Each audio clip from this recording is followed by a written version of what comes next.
दोस्तों, क्या गेमिंग किसी का फ्यूचर हो सकता है? क्या गेमिंग से कोई करोड़पति बन सकता है? इस बारे में आपकी क्या थिंकिंग है? हमें वीडियो के अंत में जरूर बताइएगा। दोस्तों, बचपन में जब हम पढ़ाई लिखाई छोड़कर गेमिंग के पीछे लगे रहते थे तो पेरेंट्स के साथ साथ पड़ोसी भी यही ताना देते थे कि ऐसे बच्चे का कुछ नहीं हो सकता, इसका भविष्य तो अंधकार में है। लेकिन आज ये हालात हैं कि जो इस गेमिंग के मास्टर हैं वो करोड़पति बन गए हैं। आज गेमिंग इंडस्ट्री इतनी बड़ी हो गई है जिसका आप अंदाजा भी नहीं लगा सकते हैं। भारत में भी इसका काफी स्कोप हो चुका है और कुछ इंडियन गेमर इसमें नाम के साथ पैसा भी कमा रहे हैं। लेकिन दोस्तों, जिस तरह से एक चीज के पॉजिटिव पॉइंट होते हैं वहीं कुछ नेगेटिव बातें भी होती हैं, तो ऐसा ही कुछ इस इंडस्ट्री में भी है। तो चलिए जानते हैं इस वीडियो में कैसे आप इस गेमिंग वर्ल्ड में पैसा कमा सकते हैं और इसका आने वाला भविष्य कैसा है। तो आप ये वीडियो अंत तक जरूर देखिएगा। दोस्तों, अभी हाल ही में भारत के टॉप इंडस्ट्रियलिस्ट का कहना था कि गेमिंग आने वाले टाइम का सबसे बड़ा इनकम सोर्स होने वाला है। ये बहुत जल्द टीवी, फिल्म, म्यूजिक जैसी इंडस्ट्रीज को पछाड़ने वाला है। अगर इस मामले में भारत की बात करें तो यहाँ सबसे ज्यादा पॉपुलर गेम है लूडो। वही लूडो जिसे हम बचपन में बहुत खेला करते थे और ज्यादा खेलने पर घर वालों से डांट भी पड़ती थी। लेकिन आज लूडो गेमिंग का सबसे बड़ा किंग बन गया है। कोरोना काल में तो इस लूडो गेमिंग ने सबका न सिर्फ टाइम पास किया बल्कि सबकी कमाई भी कराई। दोस्तों, भारत में गेमिंग का किंग बन चुके लूडो को विकास जसवाल ने बनाया है। ये एक free to play board game है। आपको बता दें कि हर रोज 5 करोड़ से ज्यादा लोग इसे खेलते हैं, जिससे ये 2 सालों में सबसे टॉप पर पहुंच गया है। दोस्तों, आपको जानकर हैरानी होगी कि गेमिंग इंडस्ट्री आज मूवी की कमाई को भी मात देने लगी है। कुछ टाइम पहले हॉलीवुड की एक मूवी आई थी एंड गेम, जिसकी कमाई $850 थी। वहीं उसी साल एक गेम भी आया था जिसका नाम था call of duty modern warfare. इसकी कमाई थी $1.9 बिलियन। इसके अलावा निंज दुनिया का सबसे अमीर गेमर है जिसकी नेटवर्थ $15 मिलियन है। ये किसी क्रिकेटर की इनकम से भी ज्यादा है। ये इनकम जानने के बाद तो आप भी हैरान रह गए होंगे, लेकिन ये सच है। आज गेमिंग इंडस्ट्री की कमाई फिल्म इंडस्ट्री से 3 गुना ज्यादा हो गई है। लेकिन दोस्तों, यहाँ एक अफसोस वाली बात है, वो ये कि दुनिया की कुल इनकम का सिर्फ 1% ही भारत के पास आता है, जबकि भारत दुनिया की दूसरी बड़ी जनसंख्या वाला देश है। इसके साथ ये दुनिया की 5वीं बड़ी अर्थव्यवस्था है। लेकिन इस गेमिंग के बाजार में भारत अभी पीछे है। इस बाजार की कुल कमाई करीब $200 बिलियन है। इसका सबसे ज्यादा हिस्सा चीन और अमेरिका को जाता है, जिसमें से चीन के पास 22 और अमेरिका के पास करीब 20% हिस्सा जाता है। दोस्तों, गेमिंग में करियर को लेकर बहुत अच्छे ऑप्शंस हैं। आज भारत में करीब 50 करोड़ लोग गेम खेलते हैं। भारत में गेमिंग इंडस्ट्री हर साल 27% तक ग्रोथ कर रही है, जो बहुत ही अच्छे आंकड़े हैं। गेमिंग की ग्रोथ को देखते हुए अप्रैल साल 2022 में भारत की वित्त मंत्री निर्मला सीतारमण ने कहा था कि इस इंडस्ट्री को लेकर भारत बहुत सीरियस है। वहीं AVCG प्रमोशन टॉक्स फोर्स के साथ इसे और आगे ले जाए। यहाँ AVCG का मतलब है animation, visual effects, gaming, comics. इस टास्क फोर्स का काम है कि वो आने वाले सालों में करीब 1.5 लाख नई जॉब क्रिएट कर सकें। इसके लिए भारत को 4 पॉइंट्स पर काम करना होगा, जिसमें पहले देश में एक AVCG पॉलिसी बने, दूसरा ग्रेजुएशन और पोस्ट ग्रेजुएशन कोर्स बने, जो युवा इसमें इंटरेस्ट रखते हैं उनकी स्किल्स को और डेवलप किया जाए। उसके बाद इस सर्विस एक्सपोर्ट करने के तरीकों पर फोकस किया जाए। यहाँ सरकार को थोड़ा ध्यान देने की जरूरत है। लेकिन दोस्तों, जब तक सरकार इसे लेकर कोई प्लान लेकर आती है तब तक के लिए हम आपको कुछ ऐसे रास्ते बता देते हैं जो आपको गेमर बना सकते हैं। यहाँ 3 ऐसे तरीके हैं जिससे आप गेमिंग इंडस्ट्री में कदम रख सकते हैं। इसमें सबसे पहली फील्ड है प्रोज्यूमर, यानी कि एक प्रोफेशनल कंज्यूमर।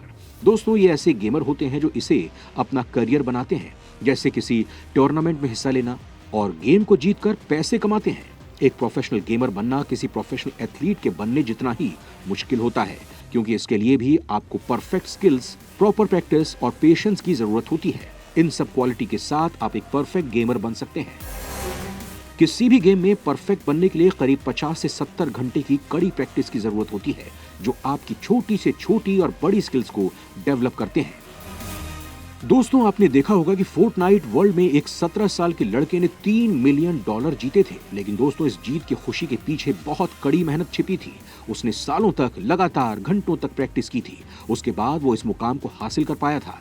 यानी कि अगर आप सच में प्रोफेशनल गेमर बनना चाहते हैं तो इसे किसी हॉबी की तरह नहीं बल्कि एक टारगेट की तरह देखना होगा, तभी आपको सफलता मिलेगी।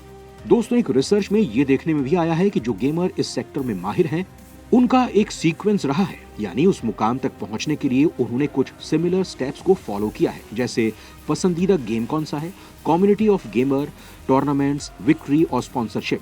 ये सारी चीजें मिलकर आपको प्रोफेशनल गेमर बनाती हैं। गेमिंग में इंडस्ट्री में आने का दूसरा तरीका है फ्रंट एंड। दोस्तों एक प्रो गेमर गेमिंग में अपना करियर बनाने के साथ साथ डिजाइनिंग का काम भी कर सकता है। यानी कि अगर आप एक वीडियो एडिटर या एनिमेटर हैं तो आपको गेमिंग सेक्टर में बहुत स्कोप मिल सकते हैं। दोस्तों गेमिंग एक तरह की स्टोरी टेलिंग फॉर्मेट है। जो एडिटिंग में परफेक्ट होते हैं उनके लिए यहाँ करियर को लेकर बहुत सारे रास्ते खुल जाते हैं। यहाँ प्रोफेशनल आर्टिस्ट को गेम की डिमांड के हिसाब से आर्ट बनाने की खूबी होनी चाहिए।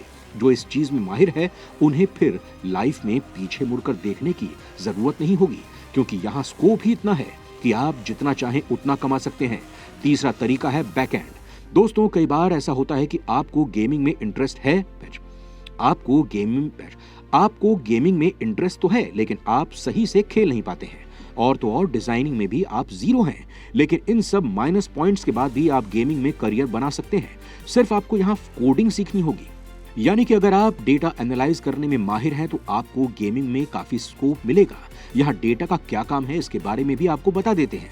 जैसे कि आप किसी लेवल बेस्ड गेम को डिजाइन कर रहे हैं जिसमें 100 लेवल हैं। यहाँ आपको ये जानना है कि गेम के लेवल में डिफिकल्टी क्या होनी चाहिए। उसके बाद ये एनालाइज करना है कि कितने प्रतिशत लोग कितने लेवल को कंप्लीट कर रहे हैं। इस डेटा एनालाइज से आप गेम को और इम्प्रूव कर सकते हैं। भारत में डेटा साइंस को सीखने के लिए बेस्ट सोर्स है स्केलर। दोस्तों भारत में कॉलेजों की जो सबसे बड़ी समस्या है वो ये है कि यहाँ सिलेबस आउटडेटेड है, लेकिन स्केलर आपको अपस्किल करने में मदद करता है। इसके साथ ही स्केल से प्लेसमेंट होने पर हर स्टूडेंट को सैलरी में काफी अच्छी हाइप मिलती है। दोस्तों अब तक आपने गेमिंग के उस साइड को देखा है जहां करियर और पैसा है, लेकिन हमने आपको पहले ही बताया है कि हर चीज के दो पहलू होते हैं।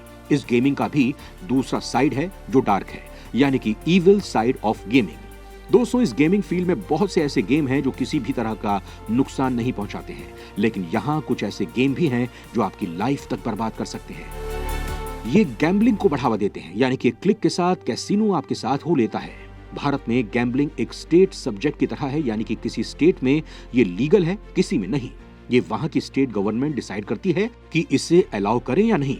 गैम्बलिंग वाले गेम में भी कुछ ऐसा ही होता है। गैम्बलिंग वाले गेम को पहचान के लिए 3 बातों को ध्यान में रखना होता है, जिसमें पहला है कि क्या गेम में पैसा इन्वॉल्व है, यानी कि कोई गेम आपको पैसे के साथ खेलने का ऑप्शन देता है तो ये एक तरह से गैम्बलिंग गेम है। दूसरा ये कि क्या आप टाइम और प्रैक्टिस के साथ इंप्रूव होते हैं या नहीं। अगर ऐसा नहीं होता है तो गैम्बलिंग है, क्योंकि इस तरह के गेम में आपका कोई डिसीजन नहीं होता है। ये गैम्बलिंग वाले गेम की कंपनियां आपसे आपका डेटा लेती हैं कि आप कौन सा गेम खेलते हैं, कब खेलते हैं, किससे जीतते हैं, किससे हारते हैं। ये सब कुछ जानने के बाद वो आपके गेमिंग एक्सपीरियंस बदल देते हैं, साथ ही साथ आपको उसका आदी बना देते हैं। दोस्तों गेमिंग आने वाले समय का भविष्य है। हमें इसमें करियर बनाने के ऑप्शन तो मिलेंगे, लेकिन यहाँ ये भी जरूरत है कि हम थोड़ा सा संभल कर चलें, ताकि गैम्बलिंग जैसे गेम में फंसकर हम अपनी लाइफ बर्बाद ना कर लें।